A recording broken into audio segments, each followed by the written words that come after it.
जय श्रीमन नारायण। मित्रों आज हम बात करेंगे महर्षि पाराशर द्वारा रचित बृहद पाराशर होरा शास्त्रम के अध्याय 60वें की। 60वें अध्याय में महर्षि पाराशर ने बुध की महादशा में बुध की अंतरदशा का वर्णन किया है और इस 60वें अध्याय में कुल मिलाकर 72 श्लोक है।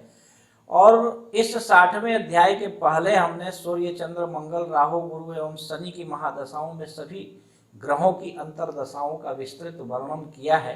महर्षि पाराशर के द्वारा लिखित इन श्लोकों का वर्णन हमने किया है। हमारे youtube.com/बालाजी ज्योतिष केंद्र इस चैनल पर ये सारे वीडियोज उपलब्ध हैं। अगर आपने नहीं देखा है तो आप वहां जाकर के देख सकते हैं।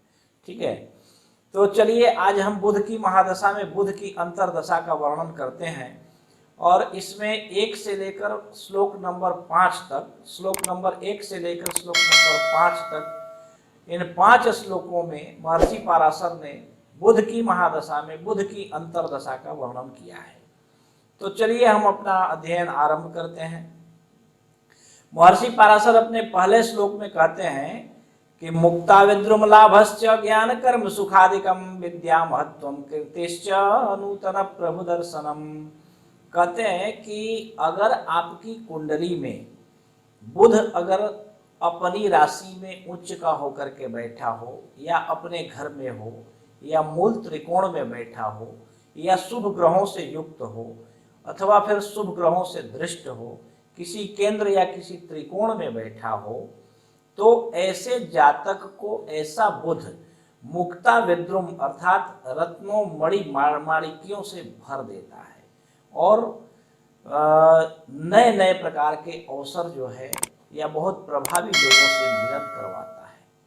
दूसरे श्लोक में महर्षि पाराशर कहते हैं कि विभवम दार पुत्रादि पितृमातृ सुखावहम स्वच्चादिस्थेथ नीचस्थे षष्टाष्टम व्यय राशिगे।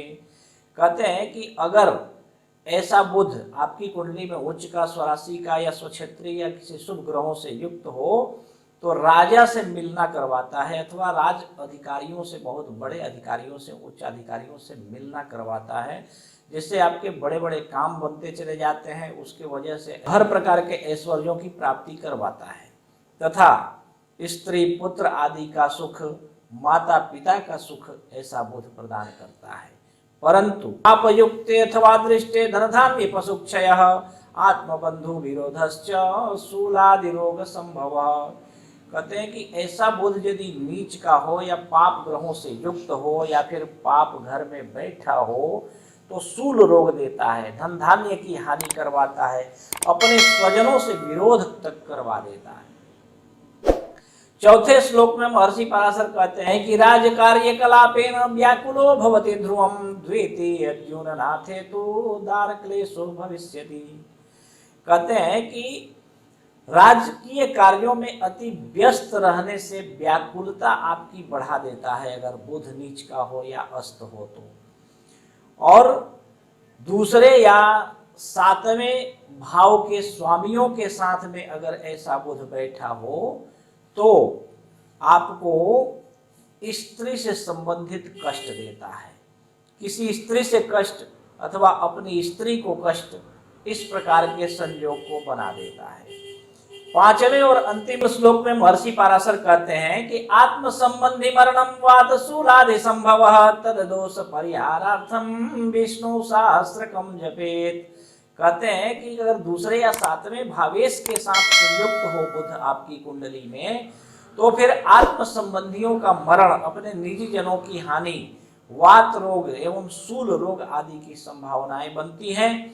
अगर ऐसा अशुभ बुध आपकी कुंडली में हो या बुध की दशा चल रही हो और इस प्रकार के कष्ट आपको प्राप्त हो रहे हों तो आप भगवान नारायण की पूजा कीजिए, राम कृष्ण विष्णु के मंदिर में जाइए, वहां पे अर्चना पूजा करवाइए कीजिए और स्वयं से आप विष्णु सहस्त्र नाम का पाठ कर सकते हैं। जितना अधिक विष्णु सहस्त्र नाम का पाठ करेंगे उतना बुध अशुभ होते हुए भी आपको शुभ फल प्रदान करेगा।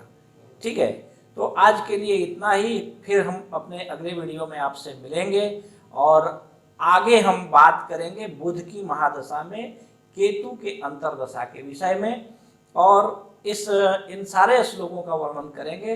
तब तक अगर आपने हमारे पुराने वीडियोज को नहीं देखा है तो हमारे youtube.com/बालाजी ज्योतिष केंद्र हमारे यूट्यूब के चैनल पर जाइए, वहाँ जाकर के बहुत सारे वीडियोज हैं, उनका लाभ उठाइए। अगर आपको कुछ समझ में नहीं आता है तो आप कमेंट बॉक्स में कमेंट करके हमसे पूछ भी सकते हैं। ठीक है, जय श्रीमन नारायण।